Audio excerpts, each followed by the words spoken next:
자, 마태복음 14장을 하고 있죠. 챕터 14번. 큰 3번입니다. 큰 3번. 하나님의 아들로서의 메시아. 마태복음 14장 22절로 36절까지.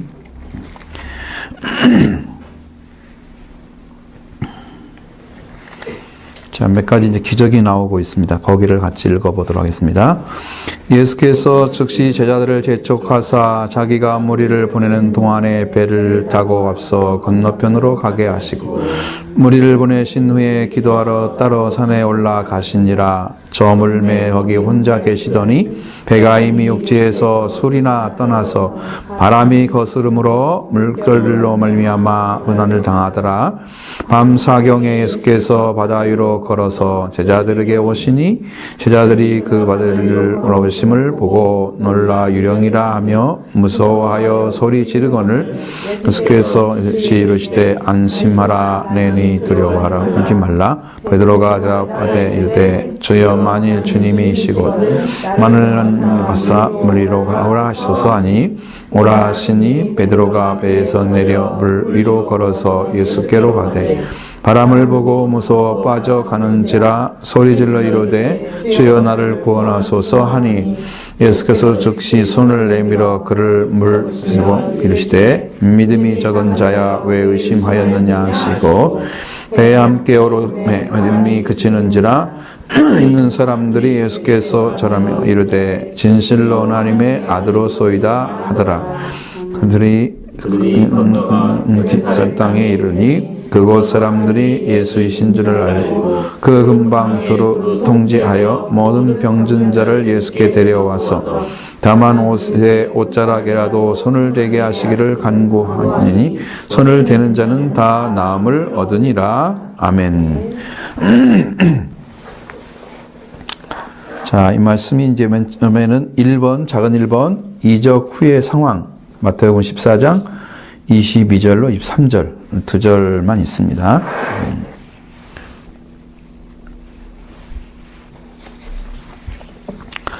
자, 오병 이후에 기적 이후에 이제 무리들이 흥분을 했습니다. 그래서 예수님을 왕으로 삼으려 했다는 말씀이 마태복음 6장 15절에 나와 있습니다. 그러면 그때 예수님 제자들을 재촉해서 바다에 배를 태워서 바다 건너편으로 보냈다. 그리고 또 자기는 산으로 올라가기로 했다는 거죠. 그 자신과 제자들을 세상으로부터 떼어놓았다는 거예요. 이제 왜 이런 작업을 하셨느냐?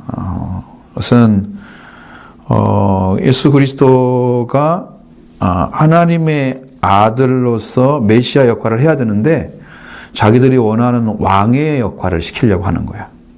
그것도 공짜로 음식을 계속 먹을 수 있을까 싶어서 빵만 갖다 드리면 되겠구나. 물고기 몇 마리 하고 그러면 앉아서 계속 먹을 수 있잖아. 또 떼줄 줄 알고 계속해서 그것만 바라고 있는 거지. 그것이 결국은 지금 예수님의 기적은 보이는 기적은 육신을 배부르게 하는 거잖아요. 근데 내용은 그거에 너희들이 뭘 굴주라 그런 거 보면 제자들이 나중에 말씀을 전해야 할 것을 얘기하고 있잖아요. 그러면 그 이면적인 얘기는 못 알아듣고 지금 보이는 것만 따라서 하고 싶어지는 거지. 그렇게 할 때 뭐라고 그래요? 예수님이 너희들은 썩을 양식을 위해서 일하고 있다 그랬죠. 너희는 영생하는 양식을 위해서 일하라 그렇게 말씀하시죠. 그래서 예수님이 그걸 띄어내기 위해서 제자들하고 그 다음에 이 사람들하고 무리고 딱 띄어놓는 거죠. 그리고 혼자 산으로 더물며 혼자 계시더니 혼자 계셨어요. 제자들도 없고요. 제자들은 배 타고 지금 가고 있잖아요. 그렇죠? 예수님 혼자 계시는 거예요. 자, 여러분 일을 할 때는요. 같이 있어야 할 때가 있고 혼자 있을 때가 있습니다. 꼭 같이 있을 필요가 있을 때는 나눠야 할 때 같이 있어야 되고요. 은혜를 나눠야 할 때. 필요하잖아요. 사람도 같이 나눌 수 있는 거. 그러나 하나님과 관계 안에서 서 있어야 할 때는 혼자 있어야 됩니다. 하나님 관계 안에 설 때는. 같이 막 그렇게 가는 게 아니거든요. 그러니까 예수님이 하나님의 아들로서 메시아로 오셨는데 그 아들로서 메시아로서 삶을 살려고 하면 그게 여러분 사람인데 하나님의 영을 따라만 살아야 하잖아요. 그러니까 어떤 거 하나도 흐트러지면 안 되는 거예요. 그래서 딱 떼어놔야 돼요. 아닌 것은 딱 떼어놔야 돼요. 그걸 어떻게든 가지고 가면 이게 문제가 생기니까 예수님도 그런 것들을 철저하게 방지를 하는 거예요. 인간적으로. 그럼 예수님의 삶은 우리가 생각하는 삶보다 완전하게 하나님의 아들로서 메시아로서 사신 거예요. 그런 위치에서 사신 거지. 그냥 생각하는 우리 사람처럼 똑같이 사셨다 그러면 우리들을 생각하는데 그런 차원이 아니야. 먹고 마시는 거, 잠자는 거 똑같다 해서 예수님과 우리가 똑같은 게 아니야. 육신의 모습만 똑같은 거야. 사람의 모양으로 나타나셨기 때문에. 그 안에 하나님이 계신 거죠. 하나님이시죠. 그러니까 그 삶이 내용이 질적으로 다르다는 거예요.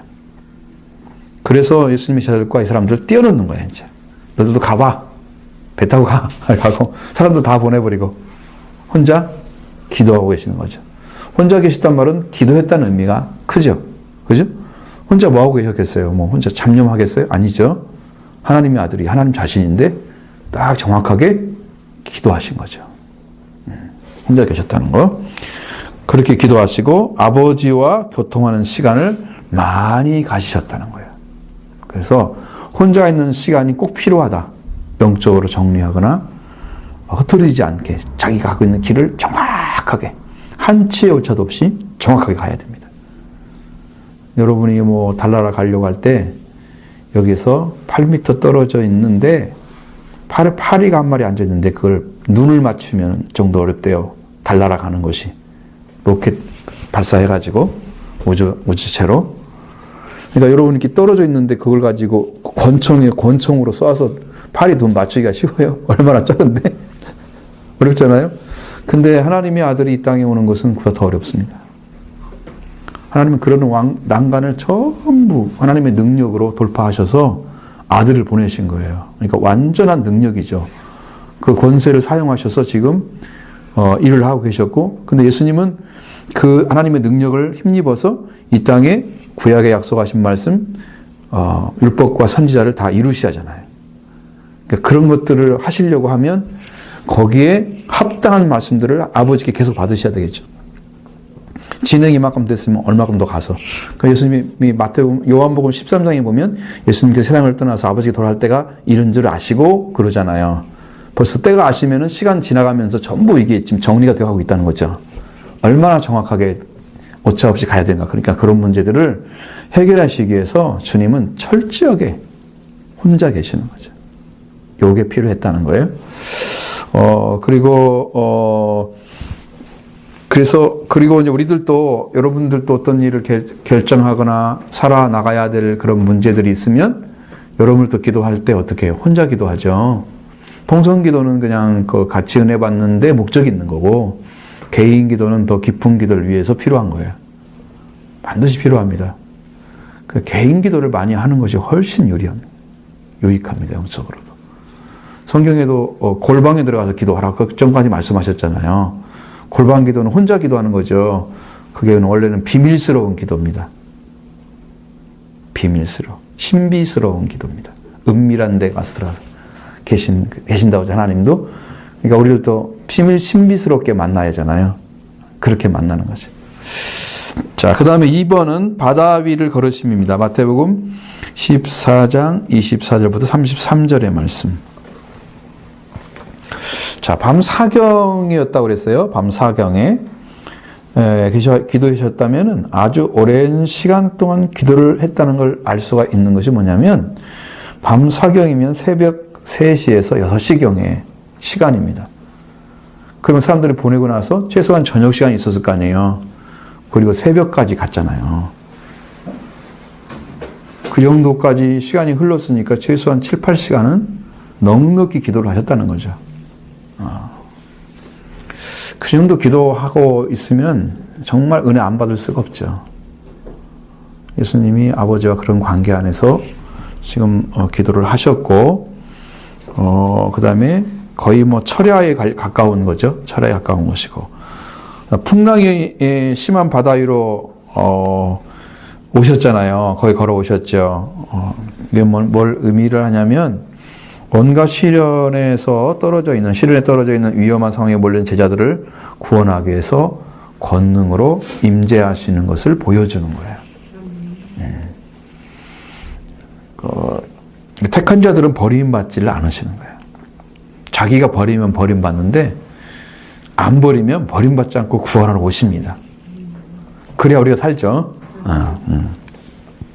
베드로는 바다 위를 걸어오시는 그리스도의 능력을 신뢰해서 아주 가단성 있는 실천을 해 가는데, 그러나 뭐 때문에 넘어갔어요? 파도를 두려워. 파도예요, 바람이에요? 파도.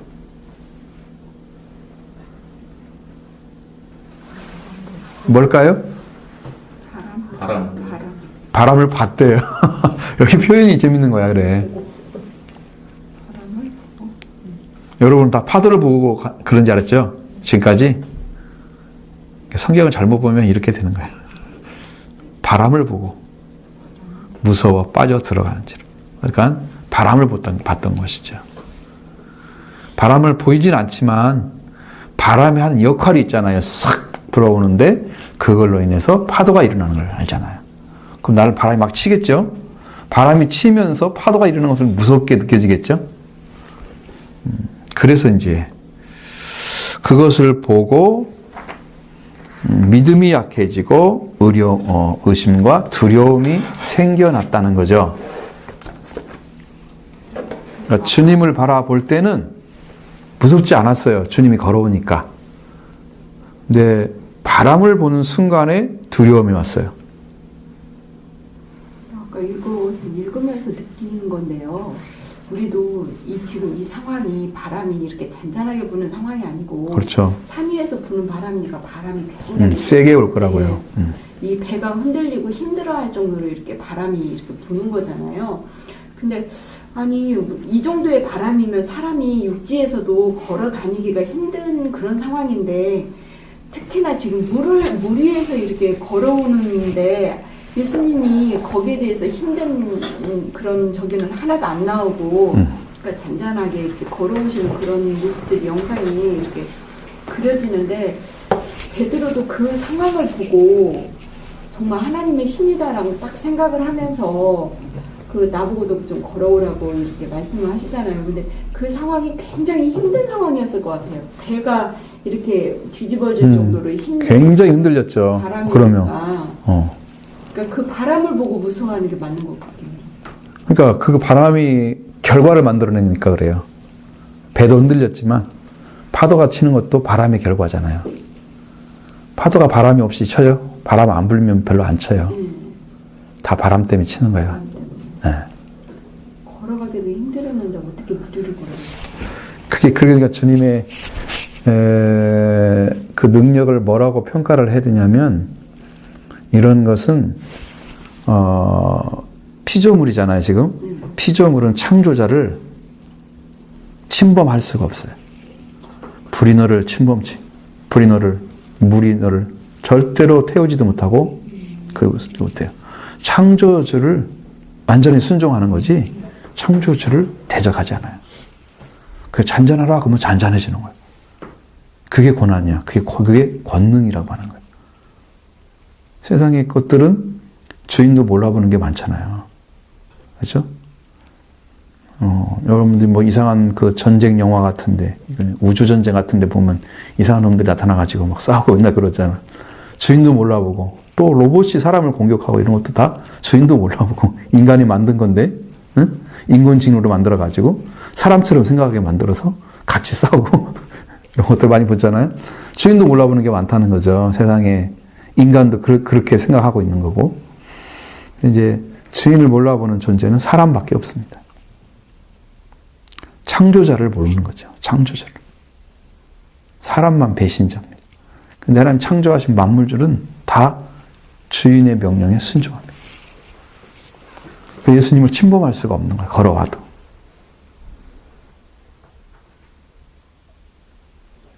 여기가 이제 지역이 딱 이제 이게 딱 경계가 있어. 넘어올 수가 없습니다. 주님이 잔잔하라면 잔잔해지잖아요. 순종하잖아요. 그 창조주 앞에 만물은 다 순종을 해. 그래서 이제 성경을 잘 보면은 여러분이 만군의 주 여호와란 말 쓰잖아요. 만군이라는 의미 자체가 세상의 창조물이 군대가 된다는 뜻입니다. 모든 것이 군대로 사용하시는 하나님. 만군의 주 여호와. 군대니까 말로 하면 다 순종하는 거야. 그럼. 군인들이 그렇지. 그러니까 뭐 이가 와서 거기 우리가 거기가 바로의 그 다스리던 그 땅도 이를 보내든지 개구리를 보내든지 마음대로 다 하잖아요. 마음대로 하잖아. 파려 보내든지 뭘 보내든지 독종을 보내든지 마음대로 할 수 있는 거야. 그게 만군의 주 여호와인 거야. 그 하나님의 이름을 대적하면 다 멸망을 당하는 거죠. 그 권한을 하나님께서 사용하시는 거야. 지금 예수님도 똑같은 하나님이기 때문에 이제 인간이 보이는 눈에서 한계 있게 보여지긴 하지만 육신을 가졌기 때문에 그리고 이 땅을 오신 목적은 사람들을 구원하러 오신 거지 무슨 능력을 많이 행하려고 오신 거 아니잖아. 그렇죠?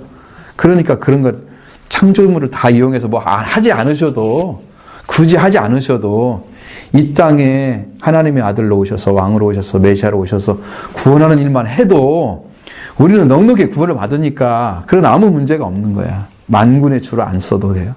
그러니까 이 땅에서 사시면 돼요. 사시면 되니까 그 예수님을 하나의 예수님에 대해서 어떠한 뭐 침범할 수 있는 권한 자체가 피조물에는 없는 거예요. 그러니까 주님은 걸어오셔도 그들이 가만히 있어야 됩니다. 창조주 앞에 무슨 얘기를 감히 못하겠죠. 그렇게 되는 거죠. 그래서 이제 바람을 보고 믿음이 약해지고 그래서 성경에 예수님이 뭐라고 했어요? 믿음이 뭔 자? 작은 자. 왜 이렇게 갑자기 믿음이 작아졌을까요? 걸어오라고 했을 때는 어떨 것 같아요? 믿음이 컸겠죠. 그래서 와 그랬어. 오라 그랬잖아. 그 문제가 없었던 거지. 근데 어느 순간에 딱 바뀐 거야. 그러니까 여러분이 바라보는 눈이 순간에 바뀌어버리는 거야. 여러분도 바뀔 수 있습니다. 예수님이 아니고 세상이 바라지면요.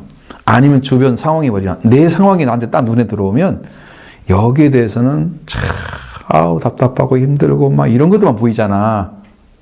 주님이 안 보일 때 우리는 넘어진다는 거죠. 그러니까 여러분은 상상할 때 문제가 오면 주님이 도와줄 거야. 주님이 해결해 주실 거야. 딱 고백하십시오. 그것이 기회라는 거죠. 그게 넘어질 것이 아니고 우리를 세우기 위한 기회라고 생각하시면 돼요. 그러면 내가 오히려 주님 이때 일하세요. 의지합니다.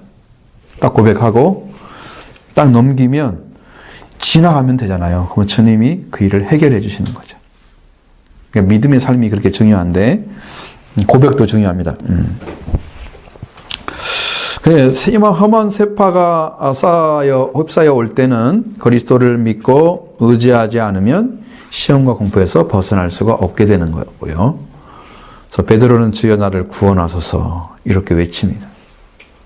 그 순간에 할 말이 뭐가 있겠어요? 에? 거기서 지금 물에 빠져나서 나를 좀 건져내달라는 얘기잖아요. 구조해달라는 얘기. 구원에는 단어가 소조라는 단어가요. 구조와 구원이라는 말이 같이 써 있어요. 한 단어에 구조하는 거지 물속에서 빠져들어가는 물. 그죠? 그래도 우리말로는 구원이란 말 써도 아무 문제가 없죠. 그런 의미도 되니까 지금 구원하소서라고 외쳤습니다.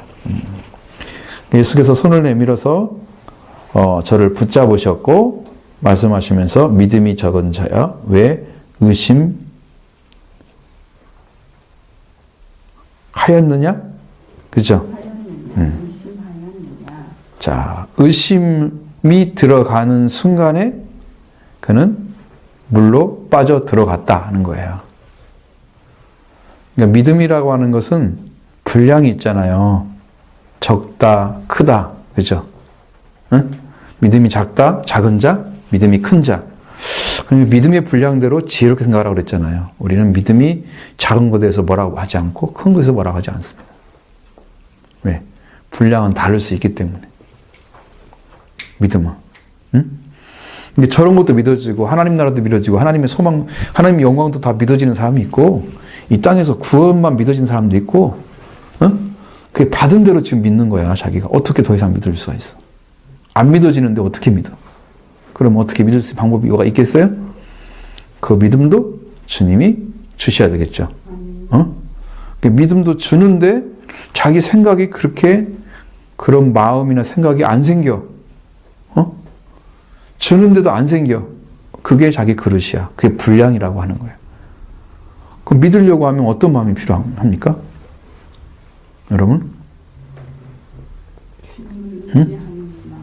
그러니까 여러분 심령 안에 뭐가 어떤 태도나 어떤 자세가 되어지면 믿음이라는 게 딱 들어와서 내 안에 딱 이게 세워질까요?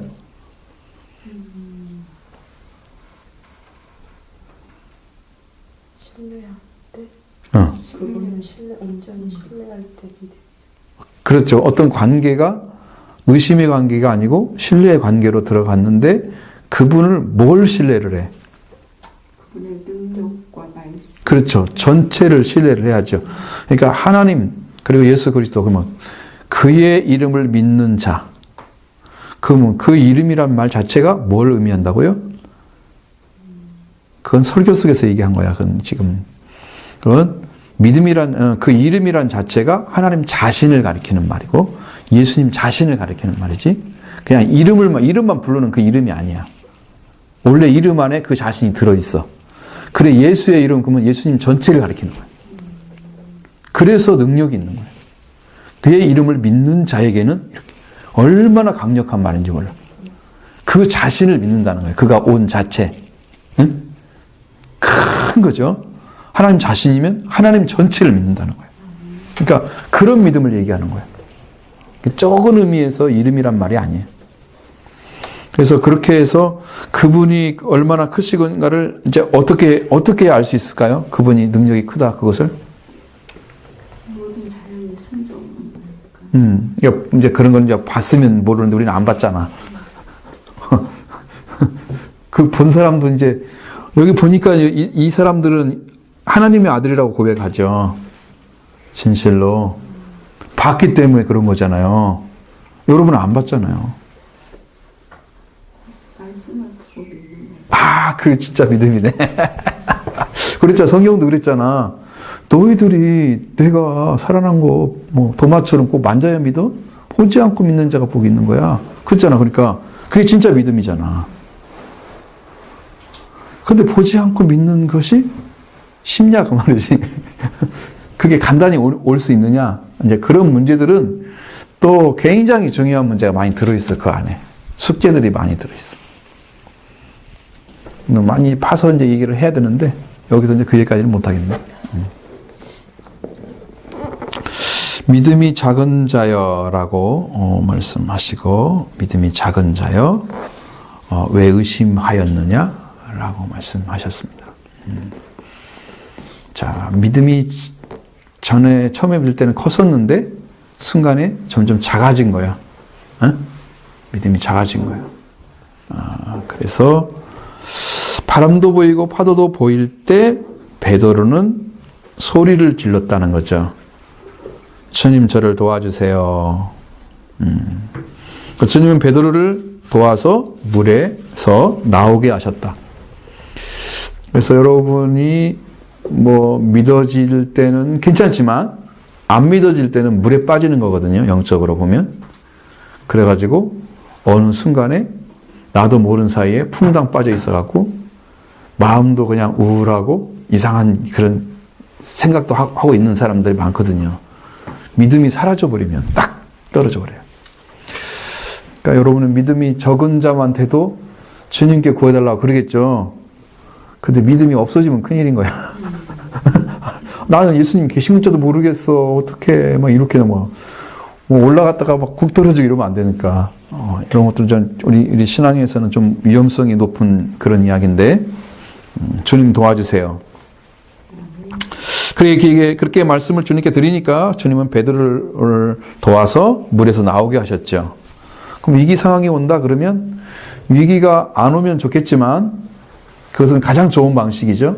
그러나 위기는 사람에게 다 오게 돼 있어요. 왜냐하면 내 오판이나 내 판단의 미스나 뭔가 나에게 있어서 문제가 생기는 부분도 있고요. 또 상황이 나를 그렇게 끌고 가는 부분도 있어요. 그러니까 그런 것들을 다 주시하면서 정확하게 주님께 아뢰면 주님이 그 순간에 와 계시니까 우리를 도울 수가 있어요. 주님이 멀리 계시면 몰라도 주님 우리 함께 계시니까 그래서 위기 상황에는 기도해야 됩니다. 상황에 빠져들어갈 때 급한 기도를 드려야 된다는 거죠. 하나님 지금 위험합니다. 하나님 살려주세요. 순간에 오셔서 도와주시고 이제 에레미야 같은 33장 3절에는 뭐라고 했어요? 너희는 여호와께 부르짖으라. 그럼 내가 내게 빨리빨리 말씀해 주겠다는 거야. 응답해 주겠다는 거죠. 다. 위험할 때는 기도하는 거 잊지 않도록 또 여러분 뭐 습관화된 데 나오잖아요. 무슨 말만 하면 오 주여 이런 말 많이 쓰죠. 습관화된 말들. 물론 믿음의 고백인지는 모르겠지만 주님이라고 고백하는 것이 응답을 하시니까 이런 문제를 해결하는 방식입니다.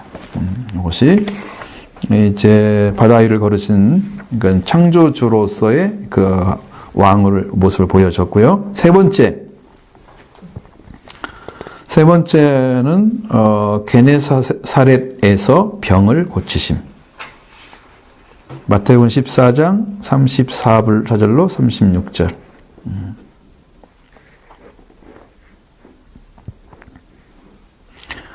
자, 게네사렛의 위치는 갈릴리 해안의 서북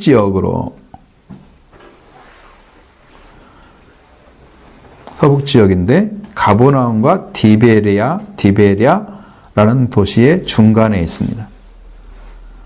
그런데 그것이 평야지대입니다. 가버나움과 디베랴의 평야지대가 게네사렛이라는 곳이 있는데 예수님이 그 일행이 그곳을 지나가게 됐습니다. 그런데 모든 병자를 예수님께 데리고 나옵니다.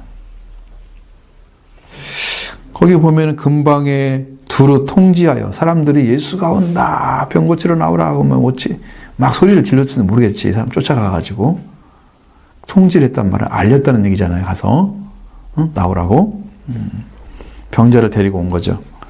그리고 나았다. 이것은 문제는 게네사 사람들은 거라사 사람들과 달랐다 하는 거예요. 그게 보면 거라사 사람들은 주님을 보고 떠나달라고 부탁하잖아요. 그렇죠? 영접하는 게 아니죠. 그러나 게네사 사람들은 모두 두루 통지해서 모든 병자를 예수님께 데리고 왔다는 거예요.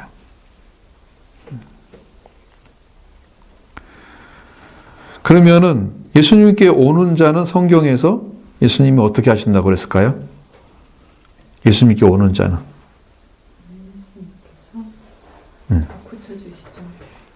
나에게 오는 자는 내가 떠난다? 안 떠난다 그랬죠? 도와주시고 지켜주시고 다 치료해 주시고 하십니다. 그러니까 주님께 가는 자는요, 주님이 어떤 사람도 절대로 그냥 보내지 않습니다.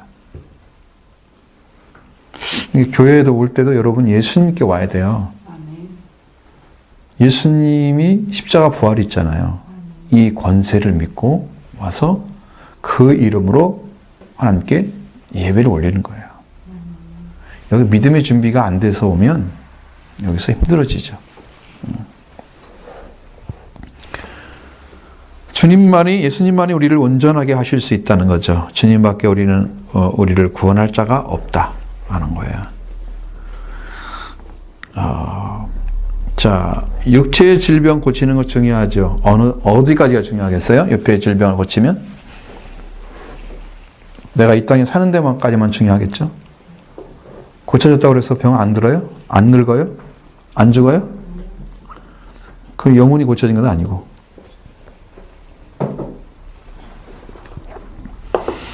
근데 나사로처럼 죽은 자 가운데 살아나도 어떻게 해요? 죽잖아요. 안 죽어야 되잖아요, 우리는. 이 문제가 해결해야 돼. 그래서 여러분이 영혼의 병까지 고쳐야 돼요.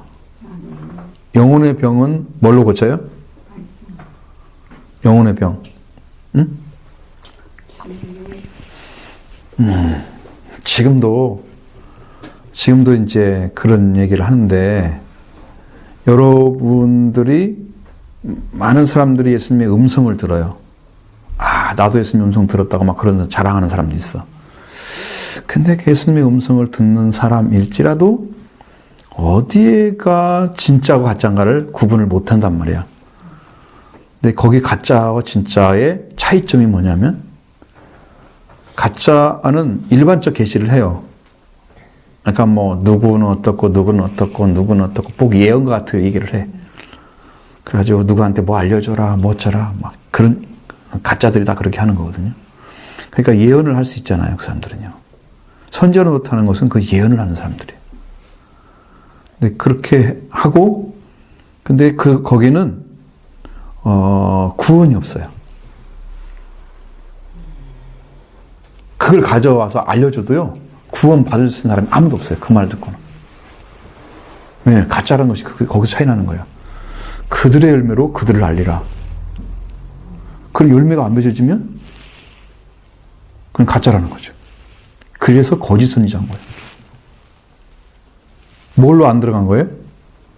피를 통해서 영으로 안 들어간 거야. 그러니까 회개를 통해서 속죄와 부활 그리고 성령, 그리고 이제 우리가 영으로 승천하고 다시 오시는 예수 그리스도 만나서 재림하고 이게 다 영적으로 이루어지는 건데, 이것이 안 이루어지는 거예요. 그 사람들 얘기를 들으면. 가짜들은. 그래서 이제 그 결론이 뭐가 되냐면, 자, 혼적으로 그냥 이 정신적 작용을 통해서 뭔가 깨달아지고 막 와지니까 이게 오는 줄 알고 지금 착각을 하는 거예요. 성령으로 들어갔을 때는 예수님이 말씀하시는 거예요. 성령으로 들어가면 예수님이 주신 말씀을 예수님이 맡겨가지고 했는데 예수님이 가니까 나는 몰라. 그럴 수는 없잖아. 그렇죠? 불법을 행하는 자들아 나를 떠나가라. 난 너를 도무지 알지 못해. 이 말을 할 수가 없어. 그 사람이 영으로 들어간 사람이라면 그렇게 할 수가 없는 거야. 성령이 말씀하신 것을 예수님이 모를 리가 없잖아요. 그러니까 아니라는 거죠. 가짜죠.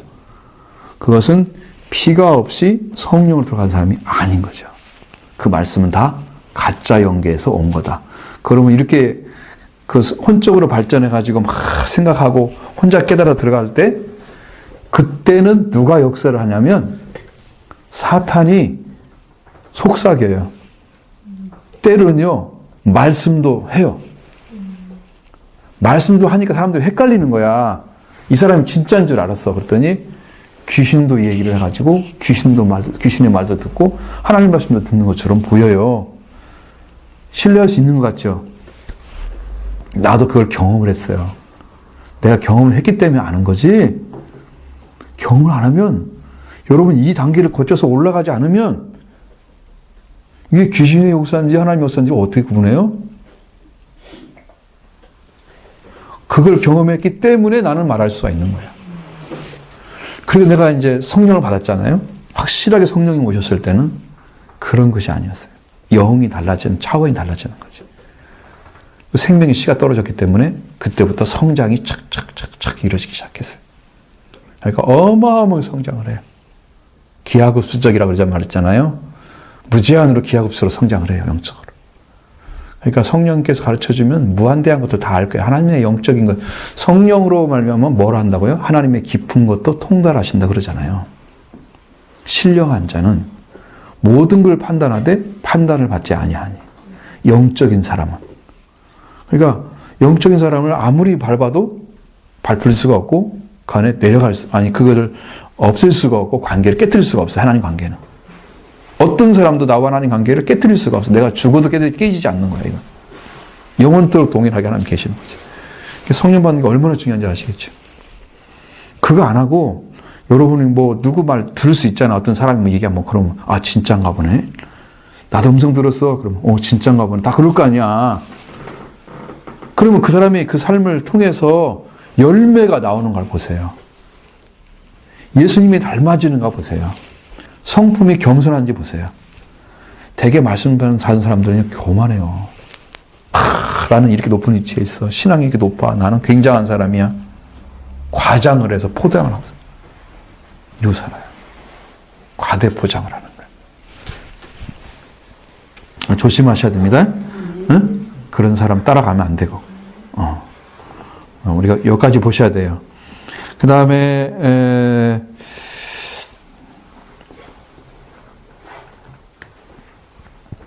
예수님은 우리의 구원을 주시기 위해서 오셨기 때문에 구원의 은혜를 받기 위해서는 주님 앞에 아주 진실성 있는 호소가 필요합니다.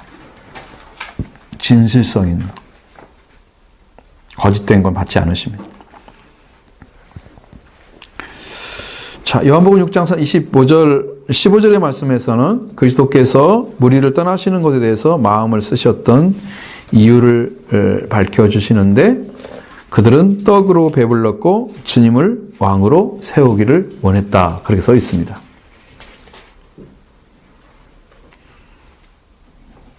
그래서 사람들은 그들의 생의 물질적인 것을 약속하는 사람을 따르려고 하는 거죠.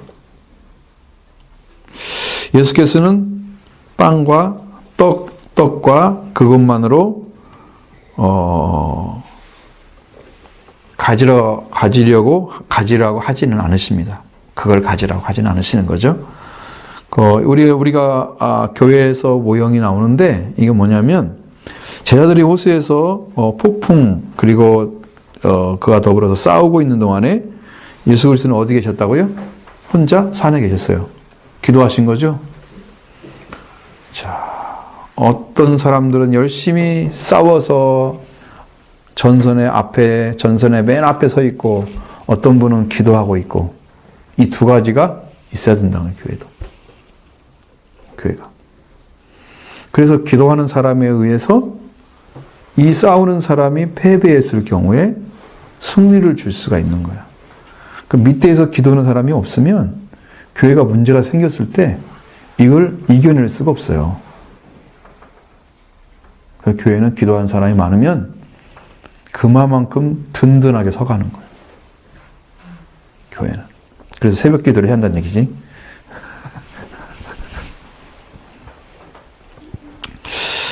기도를 많이 해야 됩니다.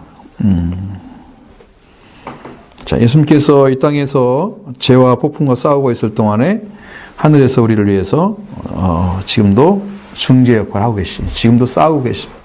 우리를 위해서 기도하신다 그러잖아요. 하늘에서 예수님이 기도하신다고, 하나님 우편에서 기도하신다는 말씀이 성경에 몇 군데 나와요. 지금도 우리를 위해서 기도하고 계시는 거예요. 우리가 승리하기 위해서. 우리가 넘어지지 않기 위해서. 우리가 넉넉히 이겨야 되겠죠. 그렇게 해야만이 우리가 구원의 완성을 이룰 수 있기 때문에 그걸 하시기를 원하시고요. 지금 예수님이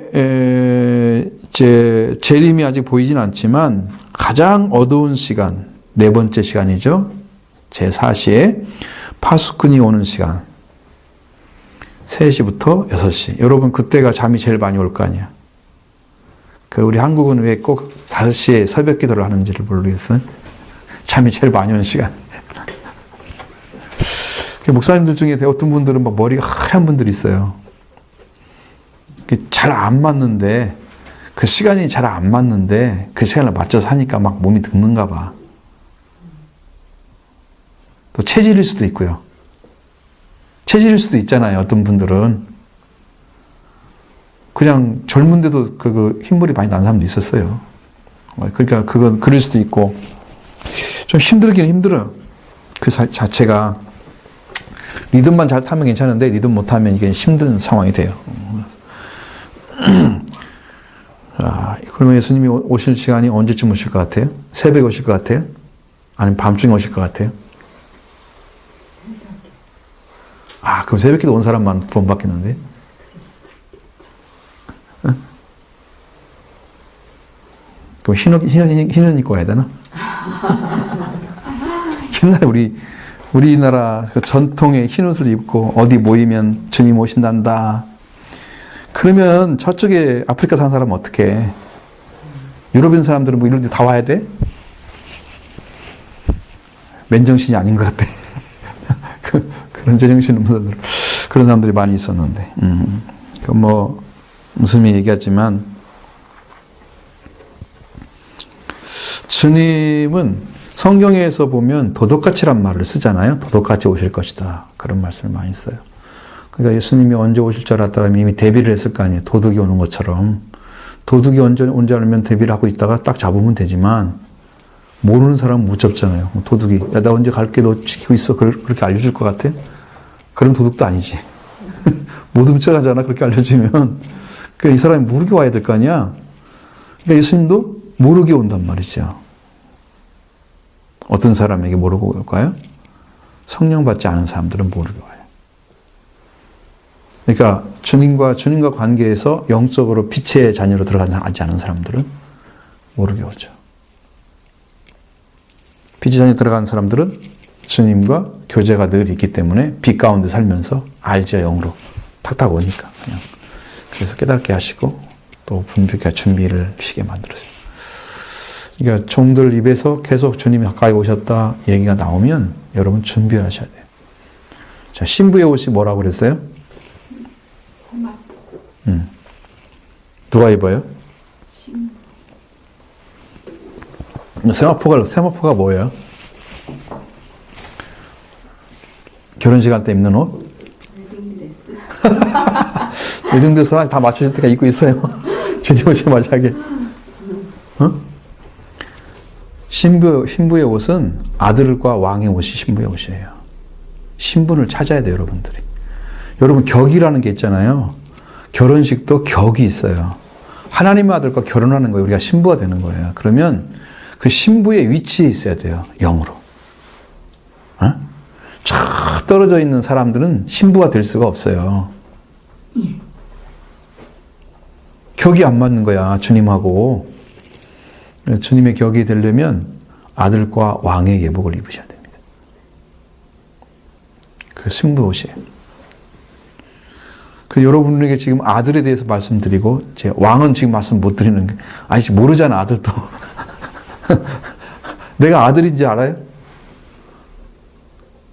알아졌습니까? 믿어졌습니까? 아들이요? 아들이라는 거. 예수 그리스도. 아니, 본인이 아들이어야 되지. 그럼. 예수님이 아들인 건 당연한 거고. 왜냐면, 예수님은 하나님의 아들로 오신 이유를 말씀드렸잖아요. 아들이 된 이유가 뭐야? 우리가 아들이 되기 위해서. 신분을 찾아주기 위해서 오신 거예요. 아들이 되기 위해서.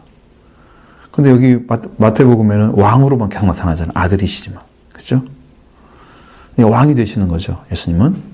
근데 나한테는 이미 하나님께서 왕이라는 말씀들을 여러 번 주셨기 때문에, 몇 가지를 주셨기 때문에, 그 영적인 위치가 다 있는 거예요. 다윗에게 허락한 영원한 은혜를 내가 나한테 약속한다 음성으로 딱 들려주셨고, 이사야 53장 말씀에서 다윗에게 허락한 확실한 은혜니라. 내게 너에게 영원한 언약을 맺으리니. 그래서 맺어주신 거야. 그리고 시편 2편에서 말씀 주시고 6절의 말씀 딱 6, 7, 8, 9절을 딱 주시더라고. 그래서 나중에 보니까 거기에 왕이란 말이 써있어. 영적인 위치를 딱 찾아주신 거지. 그러니까 여러분, 왕과 아들의 옷을 입은 사람만 신부가 돼요. 주님 만나러 가기가 쉬운 게 아니야. 은혜를 사모하되 빨리빨리 찾아서 들어가셔야 돼. 응? 시간 막 끌고 있으면 안 되고 지금 찾아 들어가야 됩니다. 부지런히. 자, 그래서 안전한 곳으로 주님이 인도해 주시겠죠. 나중에 우리가 주님이 오시면 우리가 이 마지막 때 베드로의 경험은 나 개인적으로는 적용이 됩니다. 베드로는 오라 그러면 그리스도의 말씀을 믿었기 때문에 무리를 거둘 수 있었죠. 그렇기 때문에 오라 하실 때 그 믿음은 거짓이 아니에요. 정말 걸을 수가 있었던 믿음이 있어요. 의심이 되면 안 되겠죠. 그러면 어떻게 해야 돼요? 무리를 계속 걸으려면? 주님만 바라보고 걸어가요. 그러니까 그것이 뭐야? 지금은 뭘로 걷는 거야? 그렇죠. 믿음이요. 믿음은 어디서 와요? 하나님이 주신 말씀. 여기서는 예수님 말씀. 로마서 10장 17절. 믿음은 들음에서 나며 들음은 그리스도의 말씀으로 인해서다. 그리스도가 주신 말씀이 여러분에게 믿음을 형성하게 만들어. 믿음을 갖게 만들어. 그가 주신 말씀을 여러분이 믿게 되면 그게 믿음이 되는 거야. 그것이 계시로 오면 이제 완전한 믿음이 되는 거지. 그리스도의 말씀으로. 이 믿음은 들어서 나오나. 그리스도의 말씀이 들려오면 여러분의 믿음이 되는 거예요. 믿음이 세워지는 거죠. 믿음이 이제 자리를 잡는 거야. 놓여지는 거야. 막 놓여지는 거야. 베드로가 말씀을 잃어버리고 예수님 쳐다보기를 멈췄을 때는 어떤 일이 벌어져요? 가라앉기 시작했어요. 물에서. 그죠? 물에서 가라앉지.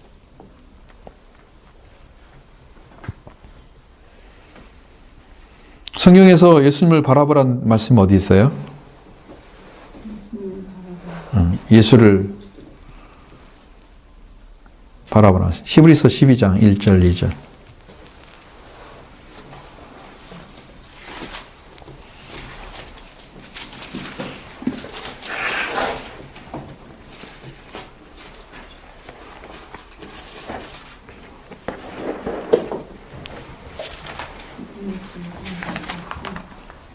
믿음의 주여고 온전하게 하시는 이인 예수를 바라보자. 그는 그 앞에 있는 기쁨을 위하여 십자가를 참으사 부끄러움을 개의치 아니하시더니 하나님의 보좌 우편에 앉으셨느니라. 그러니까 분명하게 나오죠.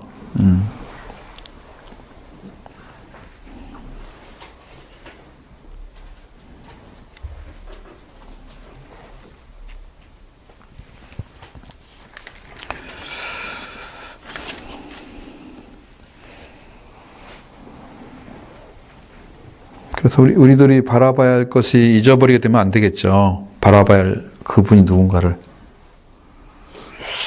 그러니까 이 말씀이 그런가 보다 이것이 아니고 이 말씀이 정말 그렇게 이루어지는구나. 아멘.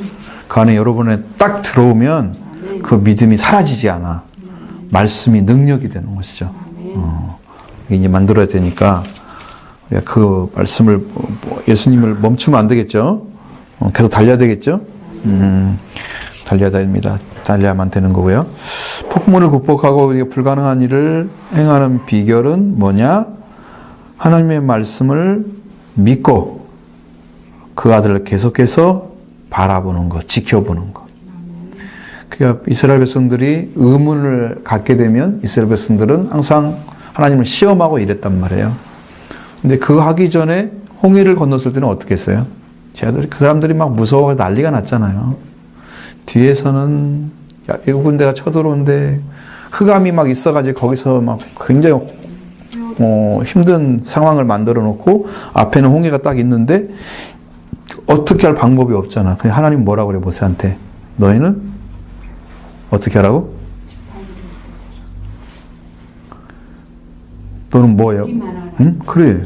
믿고 구경만 해라. 너는 나를 믿고 구경만 해라 그랬어. 그 구경하는 동안에 길이 열렸어. 그쵸? 내가 이제 이 말씀을 안 하는데 지난번에 이윤 집사님께서 기도를 하니까 시편 106편 10절을 주는 거야. 그러면 9절, 10절, 11절 말씀을 읽어보면 홍해에 대한 얘기가 나와요. 내가 구원을 할 테니까 그들을 내가 구원해 줄 테니까 내가 이야기를 안 했잖아. 지금 이제 그분 알려줬어요. 알려줬기 때문에 얘기할 수 있죠. 그 다음에 그를 반대하는 사람은 어떻게 해요? 응? 물에 발라 죽여. 이거 말 안 들으면 곤란한 사람들이 생긴다 이 말이지. 응? 갈 길을 막을 수가 없다는 거지. 그들을 구원한다고 말씀하시죠? 홍해가 지금 놓여있다 이 말이에요. 이현 집사님은 지금. 그거를 뚫고 넘어가야 하는 거지. 주님이 일을 하셔야 되겠죠? 그러시면 일을 할 것 같아요. 믿으면.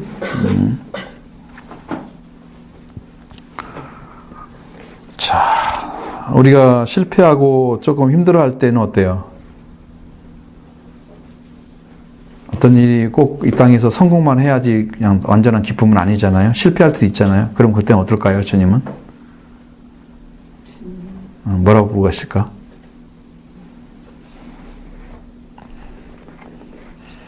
그럼 예수님은 옆에 계실까, 안 계실까? 계셔요. 그쵸. 근데 계신다고 믿을까요? 실패해가지고 슬픔에 잠겨 있으면서 예수님 내 옆에 계시죠? 그렇게 믿어서 고백을 할까요? 그 찬양 있잖아요. 나의 등 뒤에서. 힘들 때 그 찬양이 나오네요. 나의 등 뒤에서. 안 부르니까 그 다음 가사가 생각나요.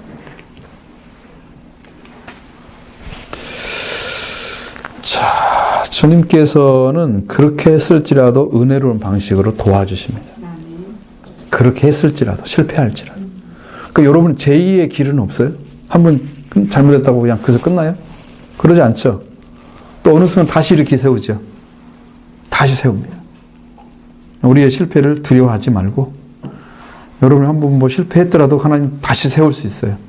그런 것에 대해서 개의치 마셔야 돼요. 그러니까 두려움 자체를 갖는 것보다는 여러분이 이게 실패인지 아닌지 모르지만 부지런히 말씀을 찾고 의지하며 나가다가 주님을 만나고 그 은혜 가운데 이끌음 받으면 저 빠르겠죠. 그럼 여러분 아브라함이 갔던 길은 다 성공의 길이었어요? 말씀을 따라갔는데 여호와의 말씀을 따라갔고 창세기 12장 4절에는 말씀을 따라갔다고 써있단 말이야. 근데 성공이 다 됐어? 아니야. 실패. 그냥 안 해도 이럴 뻔했어. 거기 갔다가 성공이 어디가 있어. 그러니까 말씀에 따르는 게 성공이 어디서 이루어지냐면 하나님께서 그를 통해서 얻고자 하는 위치까지 올라가야 얻어져요. 그러니까 그거 뭐냐면 아브라함이 모리아 산에서 그게 제사를 드릴 때까지 거기서 이루어지는 거야. 그 제사가 바로 예수 그리스도를 만나는 제사야. 그 예수 그리스도를 만남으로 이루어지는 거야. 마지막 열매가. 그 전까지는 고통의 시간이었어. 그렇죠? 그러다가 이제 아이를 낳는 것부터 이제 천사들이 와가지고 계속 이야기를 해주고 그래서 조금씩 성장하다가 나중에 기꺼이 믿고 거기 가서 번제를 드려라. 내일 아침에 그냥 아침에 새벽부터 일어나가지고 막 종들을 챙기고 막 가잖아요. 그때는 뭐가 있다는 거야? 이제 하나님이 죽이든 살든지 알아서 하십시오. 나는 당신을 믿습니다라고 고백하는 거야. 당신이 태어나게 했는데 걷어가려면 걷어가시고 알아서 하시라고. 야, 아버지 불이 있는데 왜 양이 없어요? 야, 걱정하지 마. 하나님 알아서 하실 거야. 친히 알아서 하실 거야. 걱정하지 마. 그런 믿음이 생긴 거야. 이제 배짱이 생긴 거야. 그래서 진짜로 이제 양을 잡는 것처럼 아들을 잡으려고 칼을 짚고 농하잖아. 그때 목소리가 딱 들려오는 거잖아. 잡지 마. 야, 저기 양이 있잖아. 눈을 들어 딱 보니까 수양이 나무에 딱 걸려 있었어. 그때 그리스도를 만날 때까지 가야지 승리인 거예요. 그러니까 여러분의 믿음도 승리가 말씀 받았다고 승리가 아니야. 응? 누가 누구 말씀 들었네, 누구 말씀 들었네. 그거 가지고 승리를 생각하는 사람들은 그 사람들 가다가 멈추면 큰일이야. 더 문제가 생겨. 왜? 아는데 안 되잖아. 응? 차라리 몰라가지고 조금씩 알아가는 사람이 훨씬 나아. 많이 알다가 넘어지면 이게 더 심각한 거야. 그러니까 여러분 말씀 많이 못 받아도 그냥 믿음으로 더 의지하면서 여러분 인도받는 게 훨씬 복된 거예요. 응? 그렇게 가야 돼요. 이게 달려가시면 돼요. 그때 그리스도를 만나야만 끝나는 거예요. 그래야 말씀으로 출발하시 출발이 그리스도로 맞춰지는 거예요. 구원에 이른 거죠. 그것이 이제 마지막 를 통해 주시는 말씀이에요. 베드로전서 5장 7절에 보면 어떻게 해야 될까? 너희 염려를 여호와께 맡기라. 다 누구께 맡겨라? 여호와. 너희 염려를 주께 맡겨라. 여러분의 주인께 맡겨드리면 됩니다. 그가 너희를 권고하심이라 그랬습니다. 돌보심. 권고하심. 이건 돌보심입니다.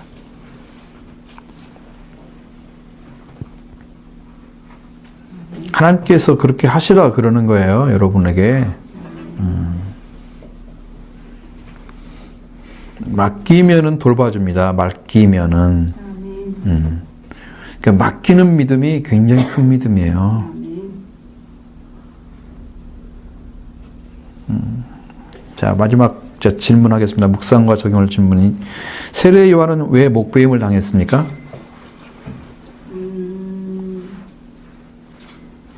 그의 사명이 거기서 끝났으니까. 사명이 끝나고 예수님의 시작이 돼야 했으니까. 자, 우리가 이 말씀들을 이제 공부를 했잖아요. 한번 살펴볼 필요가 있죠. 순교를 당하는 그 입장이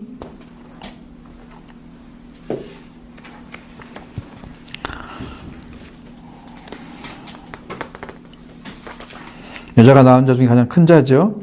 그런데도 그런데도 헤로디아 딸의 춤값으로 팔려서 어이없게도 목을 딱 잘린단 말이에요. 사람이 그게 되면은 참 그것같이 뭐라 그러지? 값없이 그렇게 죽은 것도 없죠. 허무하게 봐서 허무하게. 그러니까 그런 춤값에 팔려. 그런 정도의 죽음이 되어지는 거 가치가 없죠. 가치가 없어. 가치가 없이 죽었어요. 자, 세례 요한이 그런 죽음 자체가 그의 사명과 관련 문제가 생기진 않아요. 왜냐하면 예수님을 소개시켰으면 그것이 최고 잘한 거예요. 그걸로 끝이에요. 주의 길을 예비하는 일은 성공을 했어요. 완전하게는 아니지만 부분적으로 성공했어요. 뵀으니까 바로 얘기했으니까. 그래서 세례 요한한테 와가지고 네가 메시아냐까지 물어볼 정도로 세례 요한은 강력하게 복음을 전했잖아요. 그러니까 내가 메시아가 아니야. 내 뒤에 오시는 분이다. 소개가 할 정도로. 그러니까 그분은 실패한 자가 아니야. 죽음 자체는 그렇게 죽었지만 실패자는 아니에요. 자, 주님은 생명의 떡이고 우리의 전달자이시다. 이제 2번입니다. 지금 누구에게 전달하여 그를 배부르게 그리스도를 먹게 해야 되는가? 여러분은 주님의 생명의 떡, 빵을 전달해주는 전달자가 지금 누구일까요? 저 먹기도 바쁜데. 응? 그 제자들이잖아요. 그죠? 제자들이죠? 그 예수님 제자들은 어떻게 해야 돼? 예수님께 떡을 받아가지고, 전해줘야 하잖아. 그러니까 우리의 사명이 나 먹으라고 준 거 아니고 전달하라고 준 거야. 아니 내가 먹고 배불러야 진짜나. 고마. 이렇게 문제가 있어. 제자들은 전달해 줘야 돼. 자기 먹는 게 아니고. 그 다음에 먹어야지. 다 전달한 다음에. 안아주고 나서 먹어. 그렇죠. 나눠주면서 먹어야지. 왜냐하면 제자니까. 그 예수님이 갖다 놔주라고 했는데 저 앞에서 먹고 있으면 어떡해. 야, 이 녀석아. 내가 배고파서. 야, 이 녀석아. 너 빨리 일해. 자, 전달자 역할이에요. 그럼 전달은 누구한테 전달하는 거예요? 예수님을 모르는 사람에게 전달. 모르는 사람? 예수님을 모르는 사람? 필요로 아니면? 하는 사람? 자, 예수님이 지금 이 빵은 무엇을 상징하는 거예요? 말씀. 떡. 그러니까 생명의 떡이죠. 네. 이게 뭘 얘기하는 거예요? 예수 그리스도. 그렇지. 예수 그리스도를 얘기하는 거야. 예수님이 자기 말한 자기 살, 자기 피 먹으라고 그랬잖아. 그 빵이 예수님을 상징하는 거야. 그 예수님을 먹어야 할 적에 줘야 되겠죠. 자, 너 빵 좀 먹어. 그런데 안 먹기 싫은 사람도 있을 거 아니야. 못 먹는 사람도 있고. 예수님을 소개해도 그분이 누군가를 안 믿을 사람도 있을 거 아니야. 아무 소용없는 사람도 있겠지. 낭비가 되겠지. 근데 예수님의 복음은 무엇을 위한 거였어요? 그러니까 왜 그게 계속 갖다 줘야 돼, 사람들에게? 생명을 살리는 일을 하잖아요. 구원. 그러니까 아까 그 베드로가 물에 빠졌을 때 주님 구원하여 주세요. 이런 것처럼 예수님을 많은 사람들이 거의 모르시잖아요. 그리고 예수님도 천국에 대해서 선포를 하셨고 그것을 모르는 사람에게 자꾸 얘기를 해줘서 하나님이 너를 사랑하시고 구원하신다는 거예요. 복음을 지금 얘기하는 거야. 지금 복음을 전달한다는 거죠. 근데 여러분들은 누구한테 전하는 사람이 있어요? 여러분만 먹고 있어요? 못 전하고 있는 것 같아요. 너무 바빠요. 맨날 시간이 없어요.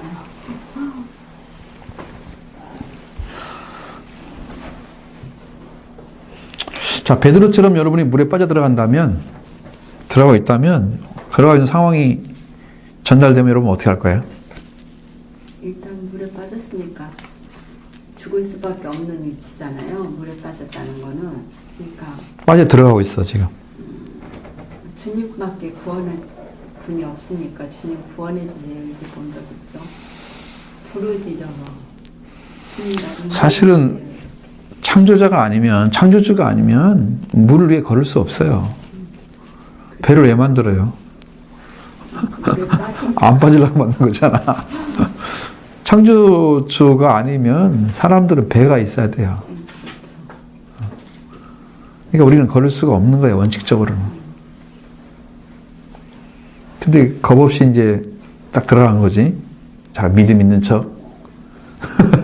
믿음 있는 척 했잖아. 그러니까 자기가 믿음을 일단 가지고 있는 거야. 그 당시에 그걸 부정하면 안 되지. 왜냐면 걸었잖아. 일단은 걷다가 물 빠진 거니까 그 걸은 것을 안 걸었다고 악발을 할 수 있는 거죠.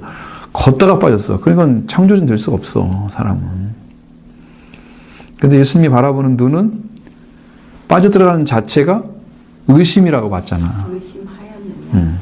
믿음이 작다는 말씀도 하고 빠졌다 그러니까 그러면 그런 상황에서 건진받을 수 있는 것은 예수 그리스도가 여러분한테 오시면 되는 거죠. 네. 그러니까 구원의 요청을 하는 그 길밖에는 내가 살 길이 없어요.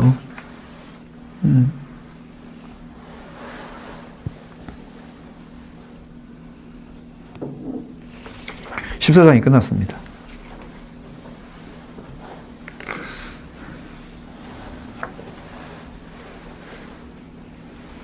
12월 달에 되면 우리도 또 밥을 먹으러 가야겠지, 한번. 1년에 2번 먹지. 저기 있어봐. 그러면, 일단 여러분이, 여기 성경 아니라도 좀 질문할 거 있으면 질문하시고, 시간이 한 5분 정도 남은 것 같아요.